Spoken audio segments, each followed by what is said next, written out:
Almost no lid you can put on what he wants to know and what he probably can do in the classroom. We've discovered that. He's just made so much progress that I couldn't have even imagined.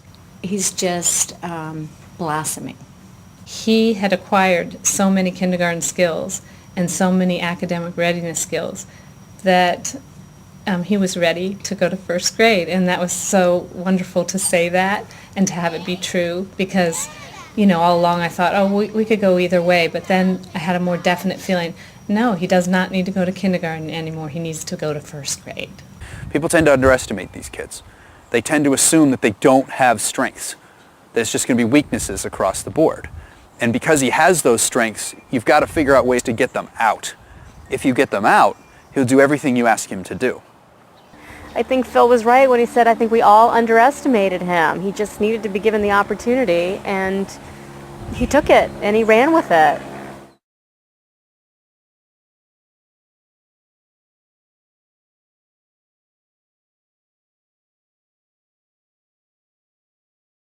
Very early on I realised she wasn't particularly interested in looking at the pictures that we had as part of the game. She was more interested in the text. So I moved on to the text.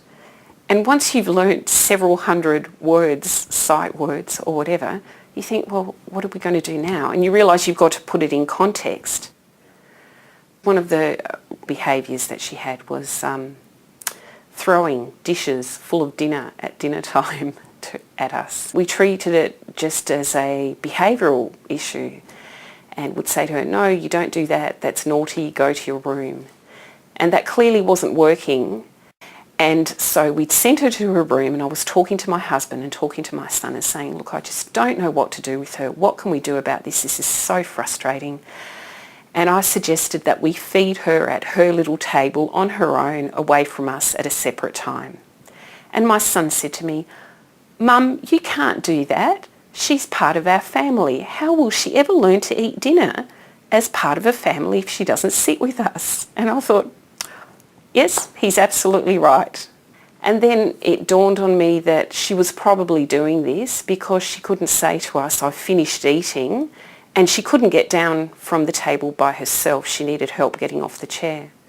So because by this stage she could read quite well, I had written little instructions for her that we put on the table. And it said something like, when I've finished eating, I use my words. I say, finished eating, hop down now. And within a week she was doing it. We had to keep reminding her whenever she went to throw something. We'd say, don't throw, use your words. And she'd look at her instructions and tell us. And it was just wonderful because it meant, we didn't have to say things like, oh, that's naughty, don't do that, go to your room. It meant that we worked out what was going on. And I think from that time I started looking at her bad behaviours in a different light.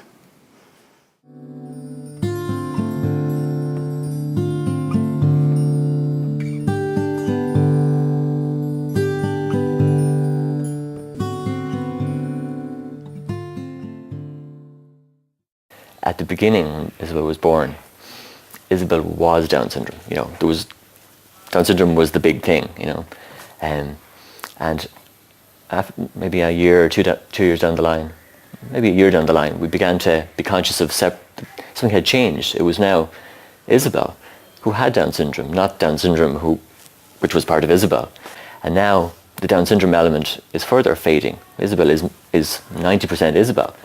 In other words, we had the name Isabel before Isabel was born, and it was there was a jolt, first of all, to fit Isabel, who is our daughter, into the expectations we had for that name and the little girl that we were expecting. And now almost it's back to 90%. She's 90% now of the little girl that we were expecting, but she has this extra 10%. So Down syndrome has faded in its importance, which is kind of a funny thing to say, really. And Isabel now is far more important than Down syndrome is.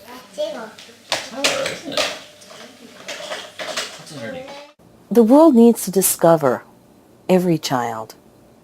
For the child with Down syndrome, there are some visible barriers. The person looks at the child and sees Down syndrome, doesn't necessarily see the child.